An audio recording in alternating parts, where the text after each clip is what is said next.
Good morning. Excuse me. Good morning.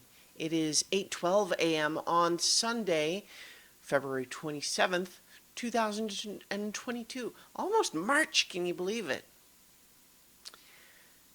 I'm Christiana Ellis and I just got up. This is 5 more minutes. Yesterday um, was a day where I sandwiched. So all yes, yesterday was a day where I sandwiched. And tomorrow I'll talk. No, I'm kidding. Um, while I'll first preface just by saying I'm talking purely about like entertainment property things and not like real issues. But yesterday I sandwiched some between two things that I really liked. I placed a thing that I really didn't. So first, the first thing was having finally finished Prey the night before, and I mentioned this. I did play just the very beginning of Elden Ring. I didn't get that far into it, maybe an hour, and like I've just kind of now gotten to the part where there's sort of an open world, and I ran around it just a little bit. And certainly, in terms of the difficulty of given enemies, it feels pretty much on par with what I've played. Certainly, of Bloodborne and the Demon Souls and Dark Souls games. Just once again, for the record, I did beat Bloodborne, not the super final boss. Like I got the medium ending, and people who have beat Bloodborne know what I'm talking about. So don't need to. So basically, there's one extra tough boss that I didn't beat, but I beat most of it.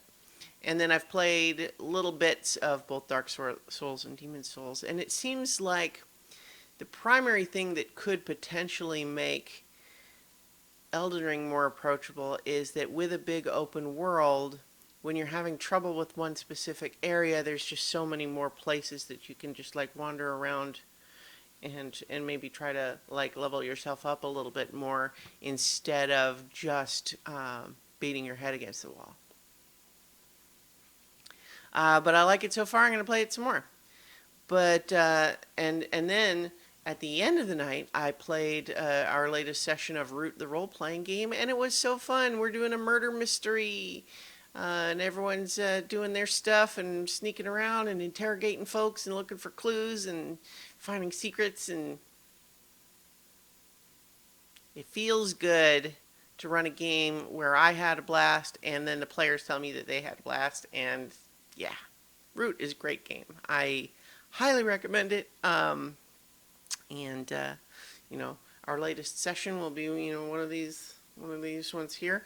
Although, if you're just jumping in, session 10 is where they arrive at the location where the murder mystery will happen and where they meet all the various different individuals who may or may not be suspects. So, yeah.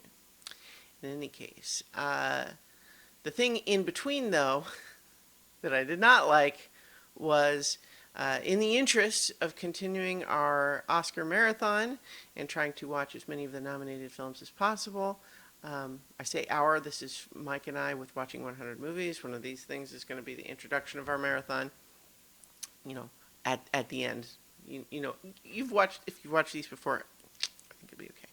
Any case, so Don't Look Up is nominated for four awards, alarms. Best Picture, Best Screenplay, Best Score, Best Editing, I believe. And boy, I didn't like it, like at all. And I really, I wasn't expecting to love it, just based on some of what I had read about it from people whose opinion on movies I trust. The way they described it made me feel like I wasn't probably going to like it. But as I was sitting down to turn it on, I feel like I was giving it a fair chance because I was sitting there hopeful, saying, well, you know what, maybe it won't be my favorite thing, but maybe especially with my expectations kind of lowered, maybe I'll find that it surprises me in being better than I thought. And instead, I messaged Mike, my podcast co-host, about 40 minutes in saying, I think I hate it. Now, I mean, I've liked a lot. I mean, Adam McKay made a lot of really fun comedies, like Step Brothers and Talladega Nights and Anchorman, and like those are really funny movies. And then the last few he's made are on a trajectory that I don't like at all. Like The Big Short is certainly novel and interesting in its approach to talking about a real world thing with some humor and an unconventional approach that I enjoyed, even if it's a little weird and I'm not sure 100% accomplishes. Excuse me. 100% accomplishes everything it wanted, and then Vice felt just kind of like mean, but without really like. I don't even mean to Dick Cheney because I don't care if people are mean to Dick Cheney. Um, but like it just didn't feel like it knew what it was trying to say on the subject, and I just like I don't know about this. And now Don't Look Up, I just wow. If anyone's not familiar at all, it's a Netflix movie where a comet's going to hit the world and kill everybody, and everyone is the people who care are really struggling to get other people to care enough to do something about it, but it's not going well, and it's kind of meant to be a satire on the idea of impending climate change.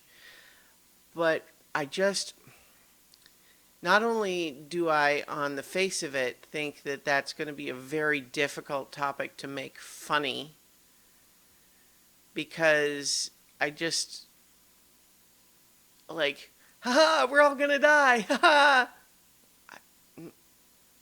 That's a tough comedy sell for me. And then on the top of it, I don't think it was really an especially good metaphor for the situation we're actually in. And wow, it was a trial to watch. I don't want to obviously these are my own opinions. If people liked it, if people found it something that was gonna rile them up in a positive way to take action in some way, then okay. I'm glad that it did that for you, and I don't want to tell anyone else who did find it funny that they shouldn't. It's not something like that. It's more just like, comedy is delicate and very subjective, and this one was just did not work at all for me, and I was very unhappy watching it. But in the meantime, there's lots of other good movies that you can watch instead. But my vote for Don't Look Up, yeah. Don't look up for high scores for Don't Look Up in my book. Anyway, I'm going to leave it there for now, and I'll talk to you all tomorrow for 5 more minutes.